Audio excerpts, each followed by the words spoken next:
is a sport like no other. Countless hours of planning and preparation have brought you here. Alright, hello everyone. You guys Taser7 YouTube. Put my name back to normal here. Starting out with a hack.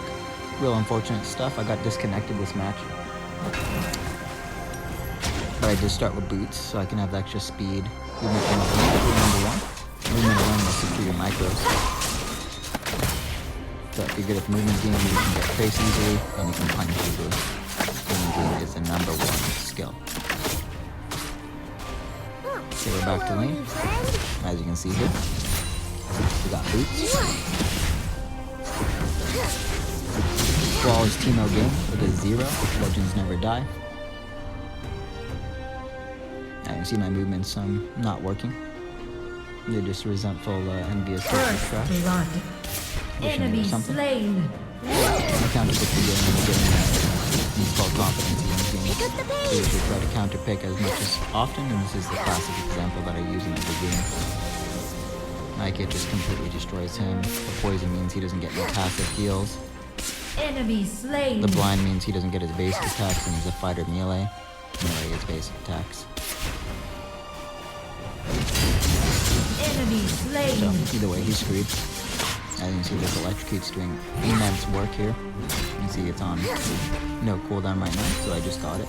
Plus, I got the burn on the ignite. That does absurd damage. I did get a kill secure later on the game with an ignite, so you'll notice that.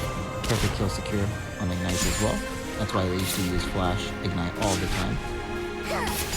People run away and pretend we don't want to be demoralized, but the reality is it's perfect play. You get burned while you're running away and you still die. Can't say it's not bad. Aurora's running a flash ignite like she's an old player too with the electrocute.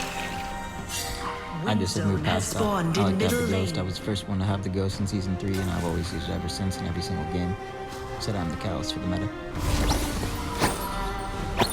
But you even bought it too. But you pick what you want, whatever fits your brain. Make it work. Reality is if you have value, you gotta use it the right way. And if you use it the right way, then it's gonna pan out to more value, which leads you to an easier win. It's all about flexing value, not a need go. So here we go, coming back to lane. Show you what I bought. Bought that tier 2 Leandri's mask there, and an amplifying tone for the extra AP damage. Flat passive game. Enemy slain. Right in the blinkers. Tinking these minions, that way they don't get myself denied under tower. I don't want to lose any of that gold. That tier 2 mask with the extra burn, as you can see, helps me clear all those CS, so it's really hard to miss if you build around your start. Honestly, the other viable option is to build the Infinity Orb and go full aggro on your target, and you will win the micro trades on just an Infinity Orb on Teemo. Another thing you could do is build the Runins with the Leandri's. So Leandri's first, then Runin, and you'll see immense clear if you're split push Teemo. I've done that before and it does work.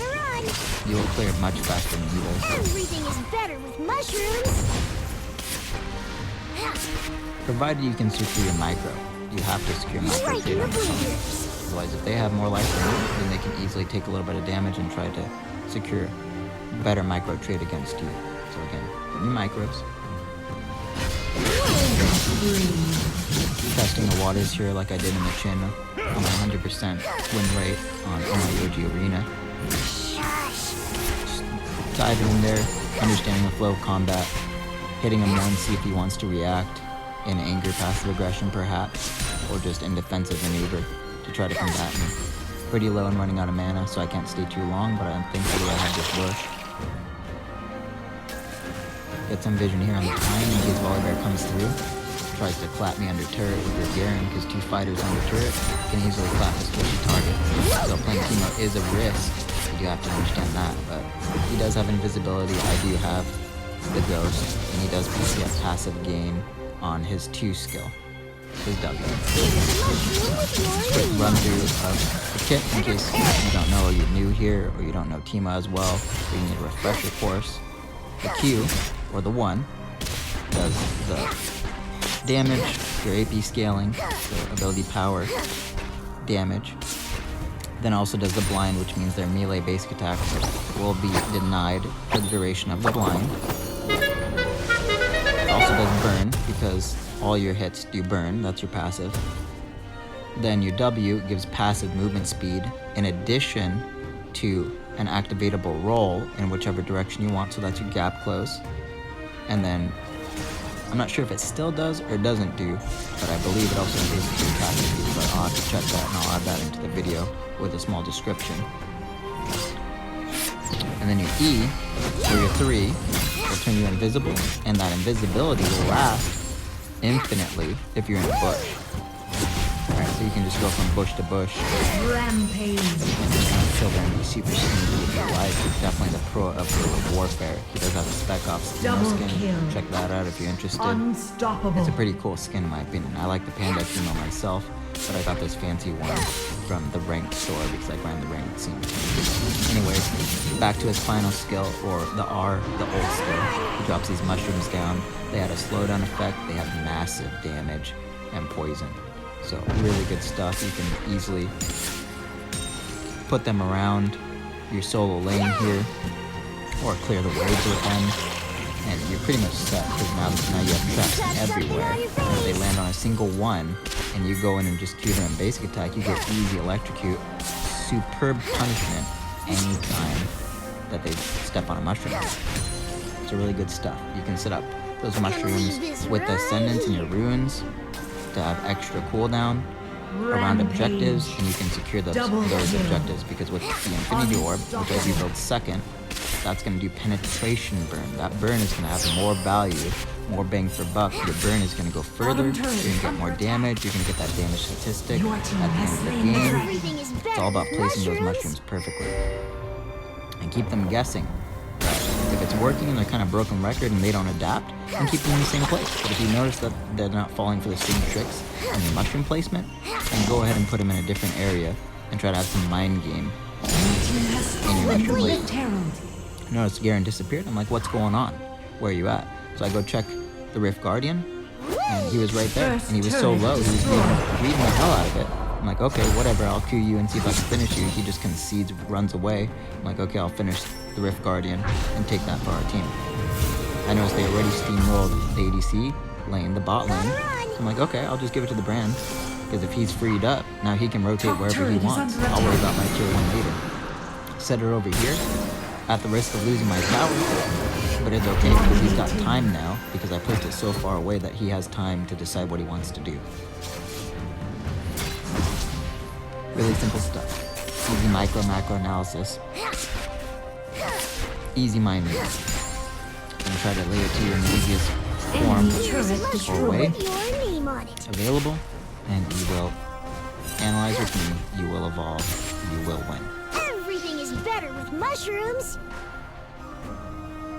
You're just setting up those mushrooms up on the river here, making sure that area is pinched in case the volley bear comes, or in case Garen's leaving, then maybe he takes that on the way out, makes it harder for him to do anything about it, because he'll be whittled down. I could even chase after him. It just sets up a lot of playroom. Again, this is about flow of combat. This is a dance. You need to learn to play within the flow of combat. Read the flow of combat, trace it out what the person will be. And dance. This is a dancing game. Did you miss me? The art of war is for sure. So the whole team comes over here and tries to bully me. I'm like, okay, well, I'll just concede it and walk away, as I usually would do. Again, it's insufficient numbers. It's 4 versus 1. That would be an ant. If I go up in there and trickle into all that, I'm gonna get clapped. I look like an idiot. I look incompetent. My team's gonna get mad, and I expect my team to report me if I do that. See the Nami like way ahead of time, so I had plenty of time to react. I don't want to fight that. I dodged it. In case they didn't come on their team, I would have went back in, under the melee, tried to do some damage to the party target. Whoever the person is who's doing the damage becomes the party target. So whoever dies and tries to kill them at EDC, that's the one to be targeting. And that's all conditioned based on their choices in their mind game. You just gotta read the flow of combat, see what's happening, and try to counter that. A perfect phalanx will guard it. Brom's pushing up for us. Great teamwork. Perfect phalanx there. Shielding. Shield rage. Garen there. React to that. Heal him. Blind him. Doesn't last forever. Got a fight over there. Now they have to take a counterplay to block us. Just like the Brom. So pretty good support on the combination doing that. She prioritized 2 over the 3 earlier. And she blocked us. Big part of all break to some damage. Perfect jump on that first armor right there is huge. Come get it. Set up some mushrooms that they can fall back on. Try to clear this wave and push it up against them so they get free damage. Wasn't enraged to do that one, so that's fine. Notice I have my infinity orb. So I'm like, I paint it out, I'm gonna go out, and I also tell them what I'm gonna buy. Telling your teammates what you're buying is pretty essential because then they know what value you're gonna have from your kit. So I'd be pinging out what you're buying all the time. I don't be really annoying about it, just say it one time and if they notice it, they notice it. Ran pinged out before I was coming. I'm doing dragon. I'm like, okay, I'll come help. No worries, go for the first shot. Build the team up top. We're gonna give you a dragon, maybe you should back up, I can't retreat. Don't necessarily ping them in a mean way. I'm just letting them know, hey, Bran wanted this, I'm going over there. So we secure another dragon here. We got the Guardian earlier. I'm pretty sure they got the dragon before that. We got all these objectives. We got map state control. We got macro under lockdown. We also got macro in terms of team composition. The composition is pretty good. We were seeing the team maybe we need a fighter. Unfortunately, we didn't get one. Composition itself doesn't need to be perfect. What needs to be perfect is your outplay, your mind, as much of those variables as can be perfect. It doesn't need every variable to be perfect every single game. Enemy slain. You have slain an enemy. Double kill. Sneak up on her. Triple kill. Secure that. Killing spree. Try to push up this wave to distract them and deny them gold. And move to that Baron. So it looks like they're good, so I don't come over there. I'm just trying to distract them and push them up, so hopefully they're coming attack. They're fine, I don't have to worry about it. Or just trickled into insufficient numbers and got instantly raped. Gonna leave this right here. But what I'll say about the Aurora is she still tried to steal it. Ally slain. Now the reality is maybe the team should have pinged her, don't even try it. But what I'll say in her defense though, is she does have tricks up her sleeve. She's got magic tricks where she flows in and out of combat and she's hard to catch. So maybe her kit alone had some opportunity to kill still that. Unfortunately it didn't work out. Yeah, just objective realism, just calling it for what it is. I myself wouldn't have went into that, I would have conceded it. Especially because she don't got a smite. Maybe if she had a smite or something, then it would have been more viable. But in my opinion, professionally speaking, I would tell him to just back up and not try to get more kills and make it worse for him. There's a mushroom with your name on it. Woo! I tried to ping the Baron to get out because we all left. Just on our way back. By the gold rod and start building into the Rabadon. Rabadon is the highest penetration, and it also has a unique passive which gives you skill and how much AP you have. Pretty large amount, I'm not sure what it is right now, but I'll add that to the screen. It has been nerfed though. Anyways, there's the win. We just push forward with that Baron. We got those Winions. We're all together, poking them, pushing them, zoning them, whatever you want to call it, securing that micro, killing anyone who makes a mistake, gets caught out, gets peeled out from the team, maybe they're getting too greedy. It is what it is. That's GG, WP, checkmate. Anyways, here's the builds right here, just looking over it. I'm looking good with the Infinity Orb and the Liandry's here into Rabadon and Azonia. That's good stuff on a Teemo. Death Collector, Rune, and Bork. You'll usually see the Twitches build the Rune, so that looks like he's playing perfectly in terms of competency and macro build. Same here with the Liandry's on the brand, that pairs perfectly with his kit because he gets extra burn value. Again, with the Infinity Orb, that pairs so perfectly because the burn does penetration. He got the penetration boots. Not sure why they didn't finish those off to get the extra value from that, but apparently they felt like they didn't need that. Seems slightly troll that they didn't do it. Again, even on the other side, only Volibear had a Galio. I would always be getting that first, where Braum actually did that to make sure he didn't die. And he's sitting there with an 18-1, so that seems very flawless. He got a double pip, just on a hard carrying the game with a 22-1 with the double pip MVP. And Brand did pretty good with the 7-3. He's still Survival Legend based on HOK curriculum because anything less than 4 means you're Survival Legend. Why? Because this is extremely tooth or nail. It's extremely aggro heavy, very aggressive players at the top level of play, top MMR, whatever you want to call it. It's very easy to make a mistake, get clapped, and die. Alright, so 3 deaths, not the end of the world for this brand. Anyways, looking on the other team's builds, Hullbreaker on Garen is a must in my opinion. I always bring it. It's really good for split push, and it makes it harder for me to clear the minion wave because they get a buff, they do extra damage, they get tanky. They become basically like super winions off of your first tier 3, and Eclipse pairs well too because you get that shielding. It's pretty nice. Volibear with Heartsteel in the jungle is definitely meta. That's super nice to see. He got 362 stacks. He was tanky as fuck, as you can see at the end of the game. It was really hard to kill him, and with the team covering, it wasn't easy for us to get him down.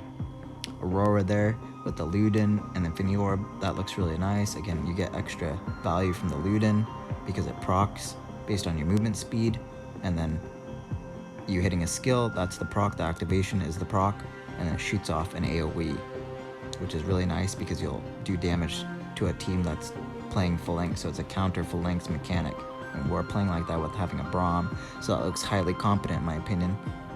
Again, with the Vayne using the same build that I saw in the last game, I'm still not sure what's going on with that.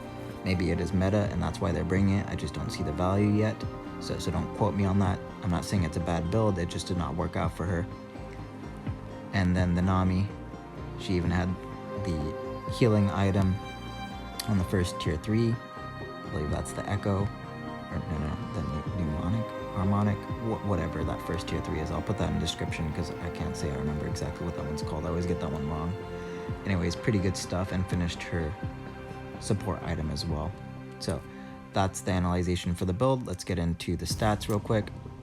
If you're not interested in any of this, you can just go to the next video or go about your day. Anyways, some people are interested in this, so I'm going to continue. Here's the stats here. 40% on the hard carry there. Really big stats as it's in gold. 79% on kill participation rating. 25% on the gold. Tristana really hard carried that game, and then after solidifying her snowball in her lead, rotated around to make sure we could secure the rest of the map. So she took the reins and she helped the team, so that was perfect of her. Same thing here with the Braun with the gold right there with 11,000. Really good damage taken, really good stuff. And again, I didn't do too bad with 23% damage. I was definitely doing some damage. We were still participating at least a third of the time with about 30%. Took some damage, didn't die a single time, so really good stuff. If you look at the enemy team, Aurora stands out right now with 34% on the damage. Really big stuff. Only half as much as Tristana, but the reality is she really hard carried the team on the damage statistic. Maybe it would have worked out for her, just not this game, not this instance of play. Anyways, overall, really good stuff. Let's just check out the runes real quick. So as I said, I brought the electrocute there. It does the burst damage. You do 3 abilities or base attacks in any order within a certain amount of time, and you get immense burst damage. So you can see that adds up real quick. Cheap shot. If they hit a mushroom, I get true damage. So that's why I bring the cheap shot. Pretty good damage there. Deal damage to low health enemies on the Tyrant. It's pretty nice for finishing them off. Ingenious Hunter. Kills increase item ability haste. So that adds up to have even more ability haste. So you have way more mushrooms available. And that pairs in synergy with the Transcendence here as the last one, which also reduces your ability cooldowns, so that'll affect your mushrooms. You can have way more mushrooms. You can set up areas. You can defend yourself or your lane. You can set up fights. You can punish them anytime they sit on one. You get to play around a lot more is the point. So a lot of bang for buck in building a rune like this. Now briefly looking at all their runes, it looks like my team brought all the right stuff. It looks perfect. I can't say anything about that is wrong. Anything on their team that stands out to me? No, it looks like everything is perfect on their team. It just wasn't their game. And sometimes that's going to happen. Someone gets a lead, they get a snowball, and there's really nothing you can do. So you can either fight it out, tooth or nail, try to have some outplay because that's your only option left, or you just be a good person, surrender, and go to the next game. It's up to you to decide. Do you think you can come together as a team, or do you just want to say, oh, they already have it, they got it, they're not going to biff, they're not going to int, and we can't do anything about it, and we just say all together, we're done. We don't want to be demoralized, we want to save our mental health or whatever, or maybe we're fine, we have emotional quality and resolve, we'll just play it out and see what happens. So just decide, say it in the chat. If you're really not feeling the game, just tell someone, hey, I'm really feeling garbage about this game, can you please surrender, and maybe they'll do that. So think about those things. Anyways, that's about it for this game. I will catch you guys in the next video. Remember, analyze, evolve, win. With that being said, have a good day. Goodbye.